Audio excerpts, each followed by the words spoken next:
নিতুদা, এই দুরন্ত কামব্যাক নিয়ে ইস্ট বেঙ্গলের, এটাই দেখার জন্য হয়তো সমর্থকেরা মাঠে আসে, কি বলবেন? আরো ভালো খেলতে হবে, আমি আশা করি আমাদের টিম আরো ভালো খেলবে। তো সবাই আমরা প্রত্যেকে জানো যে আমাদের টিম ইনজুরি, রেড কার্ড নিয়ে সমস্যা আছে। এর ভিতর থেকে প্লেয়াররা যেভাবে করছে, কোচ বিশেষ করে যেভাবে করছে, আমাদের সবার কৃতজ্ঞ থাকা উচিত। আমরা আশা করি আগামী দিনগুলো এর থেকে ভালো। কোচ আসার পর সম্পূর্ণ দলটাই বদলে গিয়েছে, সেটাও দেখাই যাচ্ছে মাঠে, কিন্তু যেভাবে একের পর এক গোলের সুযোগ নষ্ট হচ্ছে, এটা কি চিন্তায় রাখে? হ্যাঁ, গোলের কাছে যারা যায় তারাই সুযোগ নষ্ট করে। তবে গোলটাকে কনভার্ট করাতে হবে, এটা কোচ নিশ্চয়ই ভাবছে। আমরাও যেমন ভাবছি, সাংবাদিকরা ভাবছে, কোচও ভাবছে।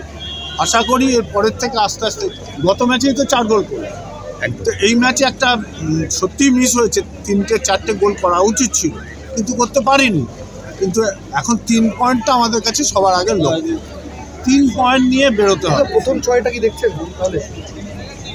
আশা করা যায়, দেখা যাক। নিতুদা, সল ক্রেসপোর কোনো আপডেট রয়েছে? না, এক্ষুনি কিছু